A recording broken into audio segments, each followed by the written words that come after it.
माँ की दौलत पर नज़र, दिल छू लेने वाली कहानी। एक गांव में श्याम नाम का एक आदमी रहता था। उसकी पत्नी का नाम गंगा था। उनको 2 बेटे और 2 बेटियां थीं। एक छोटा सुखी परिवार था। श्याम ने अपना सब पैसा उसके बेटे और बेटियां, उनकी पढ़ाई, शादी और उनके लिए अच्छे घर बनाने में खर्च कर दिया। श्याम के बेटे और बहुएं स्वार्थी थे। माँ बाप ने इतना सब किया था, फिर भी श्याम को अपने बेटे बहू के रहमो करम पर जीना पड़ रहा था। उन दोनों को बेटों और बहुओं से बहुत ज़्यादा हीनता और अपमान का बर्ताव मिलता था। अचानक एक दिन श्याम की मृत्यु हो गई। वजह से वो बेचारा तो इस दर्द से मुक्त हो गए, पर गंगा मात्र अकेली रह गई। गंगा ऐसे ही उदास मन स्थिति में मंदिर गई। वहाँ उसे उनकी बचपन की सहेली शांता मिली। उसे देखकर उसे अच्छा लगा। गंगा को उदास देखकर शांता ने गंगा से उसके उदासी का कारण पूछा।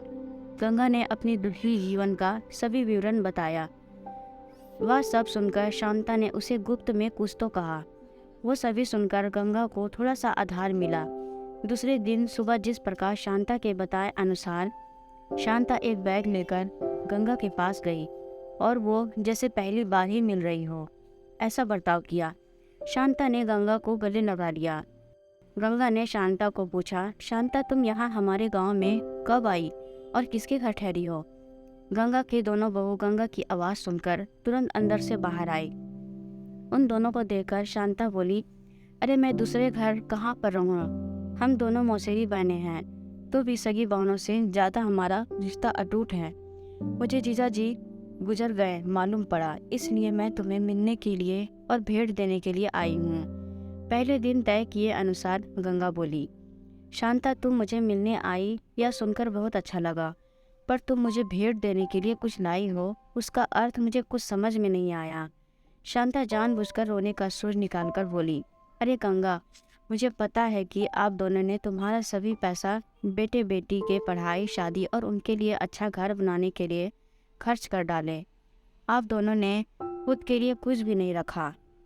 यह सब ठीक है क्योंकि आपके बेटे और बहुएं सभी अच्छे हैं, इसलिए वह तुमसे प्यार से बर्ताव करते हैं, तुम्हें अच्छे से संभालते हैं, इसका मुझे पूरा भरोसा है।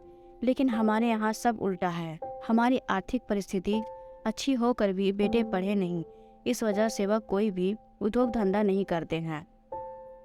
उनको सिर्फ बैठकर खाना आता है।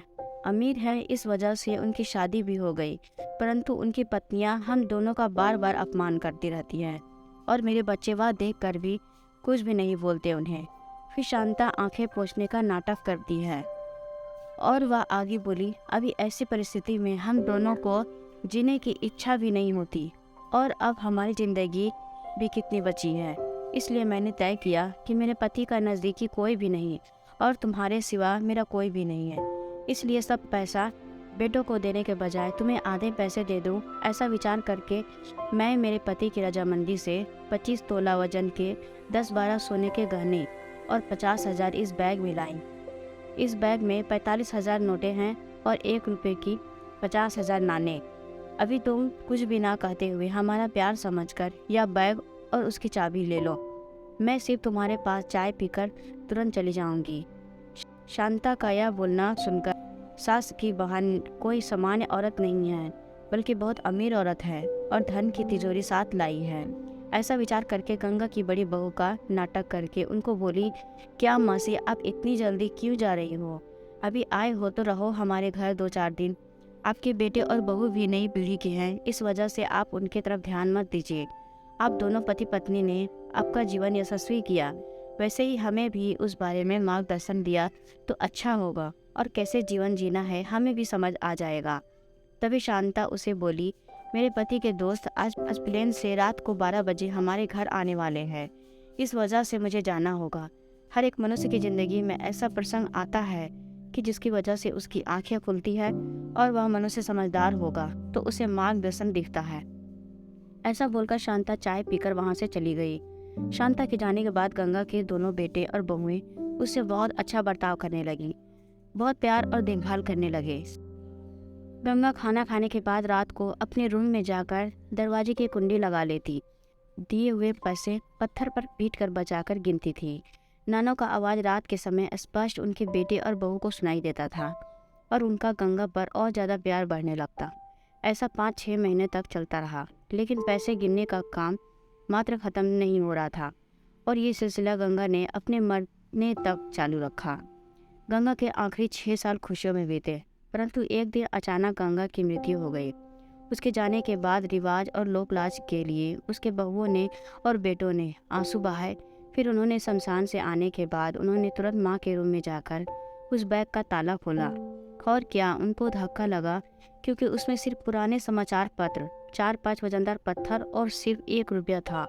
वो रुपया भी पत्थर पर पीटने पर पूरा का पूरा खराब हो गया था। दोस्तों, इस कहानी के बारे में आपकी क्या राय है, ये कमेंट में ज़रूर बताइएगा। अगर कहानी पसंद आई हो तो वीडियो को लाइक, शेयर, कमेंट ज़रूर करें और अगर चैनल पर नए हो तो चैनल को सब्सक्राइब करें। कहानी सुनने के लिए आपका बहुत बहुत धन्यवाद।